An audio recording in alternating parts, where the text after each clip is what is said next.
So Sir Josh, suma total nitong ginawa niyong Honda ADV 160.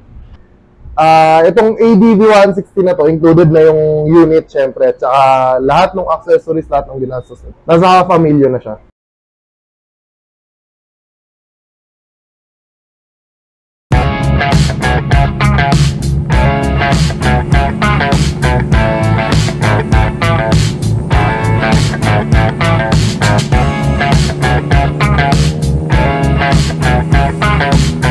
Yun, magandang gabi po, sir. Maraming salamat sa pag-invite niyo sa akin dito para ma-feature natin sa page ko and channel ko yung inyong shop. By the way, nagpapasalamat din ako sa last time na support niyo sa amin during our Philippine Loop. So, tanong ko lang, sir, sino ba si Moditech Hub? Si Moditech Hub, isa siyang motorcycle shop na nag-o-offer ng services, of course, and then nag-o-offer din siya ng mga premium and quality brands.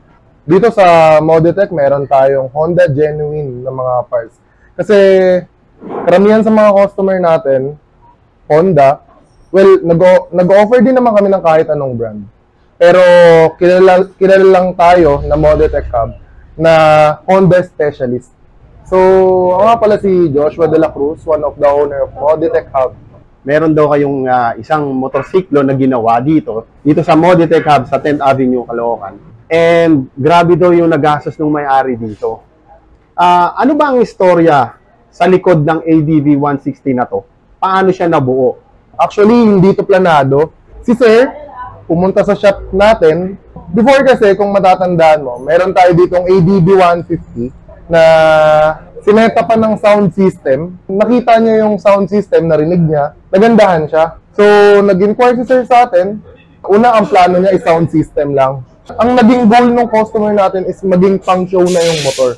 So yan, kaya ganyan siya kakaganda kasi open budget. So maraming pera yung maraming pera. Okay. Ano ba yung mga kinabit nyo dyan? Una, mula natin dito sa harapan ng ADV niya, accessories niya, H2C. Ito si H2C windshield. Then, next, yung RCB na RS1. So, carbon siya, brake master. Then, next yung GoWorks carbon handlebar. Tapos, meron din tayong sequential signal light. Sa ano niya, sa suspension niya, meron tayong XMDR1, made in Thailand. Inverted fork siya. Ayan, yung gold na yan. Yung disc natin, 7-speed, which is made in Thailand din. Big disc siya. Sa calipers niya, meron tayong Brembo, original yan. Premium, kasi ang premium na color ng Brembo, yung red and black series. Yung harapan, 4-pot, and then yung likuran naman, 2-pot. Sa mating, meron tayong H2C, and then sa side stand enlarger, meron din tayong H2C. Tapos sa radiator cover niya, H2C din. Sa foot peg naman, same speed. Tapos yung motor niya, sir, naka full carbon.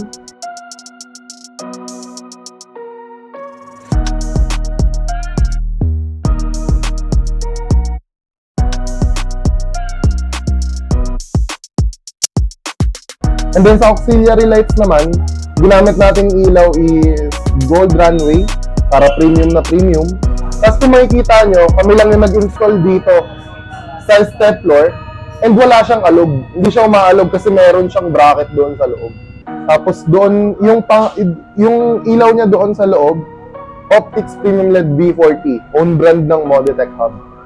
Sa ano niya, sa likuran, meron tayo dito carbon mudguard.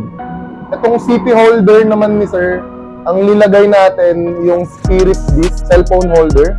Sa side mirror, yung ginamit natin, para carbon look pa rin siya, MHR side mirror. Yung upuan naman niya, ginamit natin upuan, Noiwatdan na carbon, sports carbon, Noiwatdan, made in Thailand din. Yung rear shock, syempre, yung pinakamahal na rear shock ang ginamit natin. No other than Öhlins. Sa rear disc brake ang ginamit natin yung Kamui. Sa mga nakakaalam ng brand na yon, Kamui na rear disc. Sa bracket naman ang ginamit natin GRX top box bracket. Tapos ang ginamit natin na top box, Miura, kasi siya ang pinaka-quality na brand ng top box. So dito sa center stand and side stand, ang ginamit natin dito 304 stainless.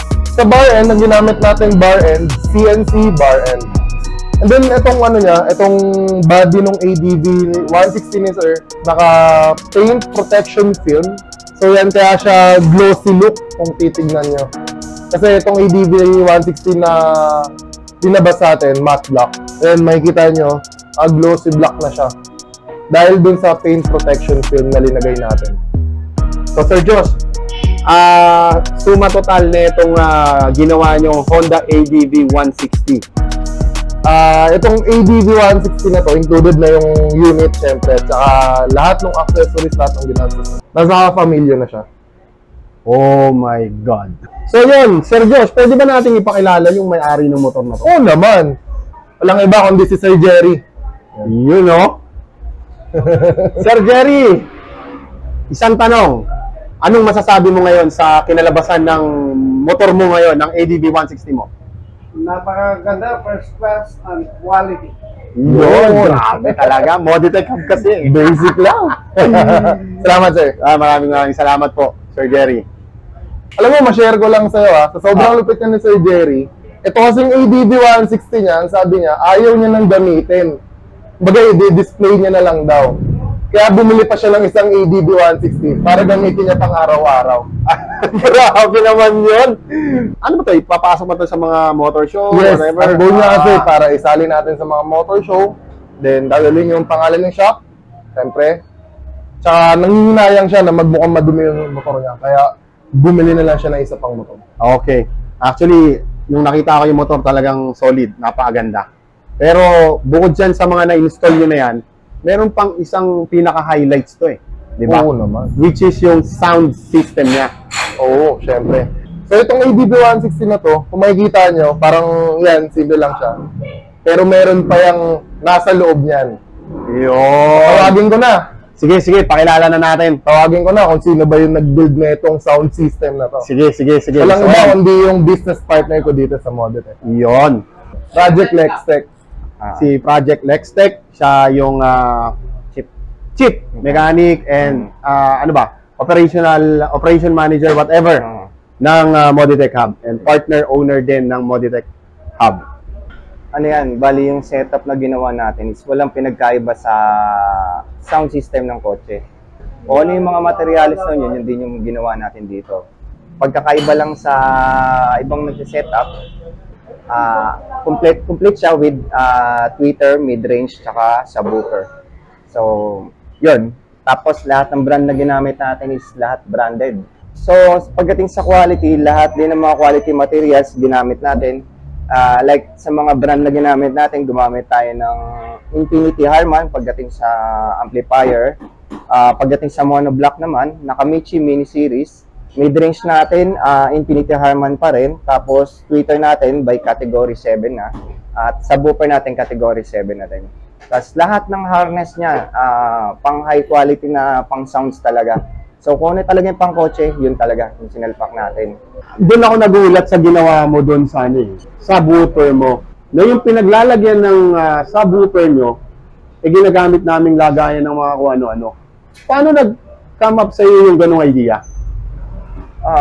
First time kasi nahanap ko yung sound quality talaga So, kailangan ko ng magandang bass na which is kailangan ko mapagapang yung bass niya. So, inisip ko, hindi ko mabibuild yung bass na yun kung gagamitin ko yung pinaka-compartment lang.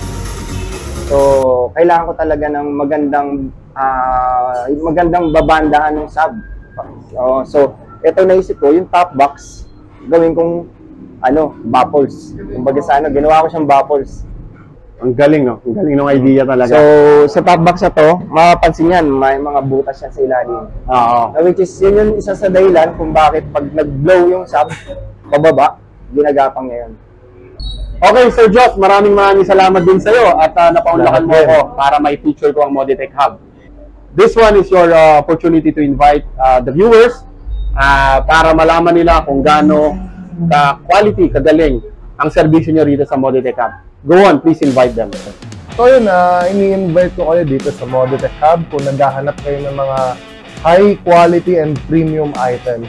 Nandito yan sa shop natin. And sa ADB, kilala naman tayo sa ADB 160, 150. So kung gusto nyo maging solid or pangdiinan yung ADB nyo, dali nyo lang dito sa shop natin and magsasuggest tayo ng mga pwede nating ilagay dyan. So yun, nandito lang kami sa Caloocan 10th Avenue Motorcycle Capital of the Philippines. Dito lang yan. Visit na kayo.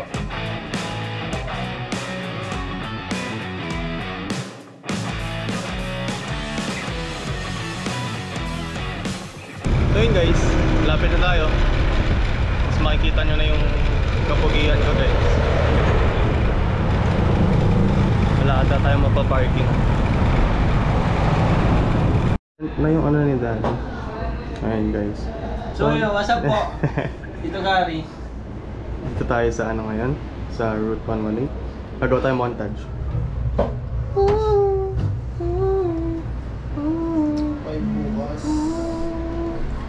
So yun guys, ayun lang yung sa vlog namin. Ito pang thumbnail.